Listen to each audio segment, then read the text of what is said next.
আমি এমন পাবলিক যে ধরেন বাংলাদেশের এক বলে 36 রান দরকার। আমি জানি যে এটা আসলে কোনোভাবেই পসিবল না, তাও আমি ওই বল দেখি যে শেষ বলে কি করলো দেখি।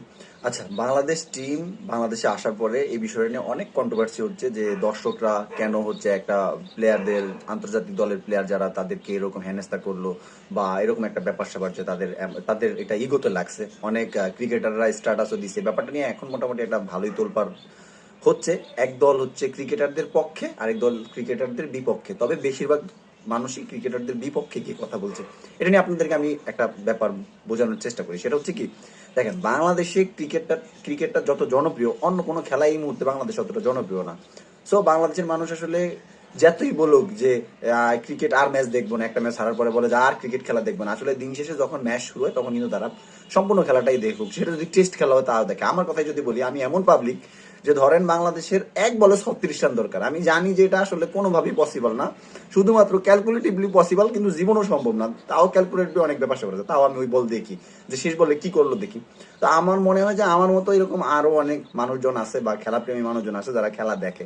তো আসলে এইটা একটা ইমোশনের জায়গা হয়ে গেছে, যেখানে আপনি বাংলাদেশ ওয়ানডের জন্য একটা সেরা দল ছিল।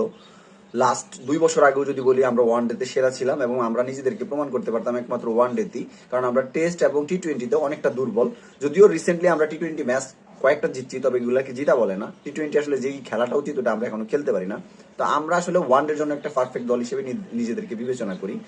কিন্তু আপনার চেনা যেই ফর্মটা, যেটাকে আপনি সেরা দাবি করেন, সেটাতে যদি আপনি এমনভাবে হোয়াইট ওয়াশ হন ভাই, তাইলে তো মানুষের ক্ষোভ থাকবেই। এখন বিষয় হচ্ছে, খেলাতে হার জিত আছে, এটা ঠিক আছে। বাংলাদেশ আরব আমিরাতের সাথে সিরিজ হারছে না, জাস্ট মানুষের মন খারাপ হয়েছে। আরব আমিরাত ভালো খেলছে, দেন তারা সিরিজটা দিচ্ছে। বাংলাদেশও ভালো খেলছে, বাট আরব আমিরাত বাংলাদেশের চেয়েও ভালো খেলছে। তারা ফেয়ারলেস ক্রিকেটটা খেলে নিজেদের সেরাটা দিয়ে ম্যাচ সিরিজ জিতে গেছে। এখানে আসলে বাংলাদেশের ফ্যানদের কিন্তু তখন কিন্তু বাংলাদেশ ক্রিকেটারদেরকে নিয়ে এমন কথা হয় না। নর্মালি ম্যাচ হারলে যেগুলো বলা হয় ওইগুলোই বলা হয়েছে, এর বাইরে ক্ষোভ ছিল না।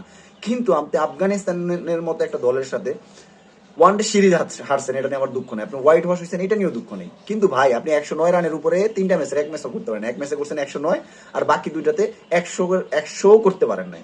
তাইলে আপনারা বুঝেন আপনাদের যোগ্যতা কোথায়। মানুষ আপনাদেরকে নিয়ে কেন কথা বলবে না? আপনারা কেন, মানে আপনারা কি ফেরেস্তা যে আপনাদেরকে নিয়ে মানুষ কথাবার্তা বলবে না?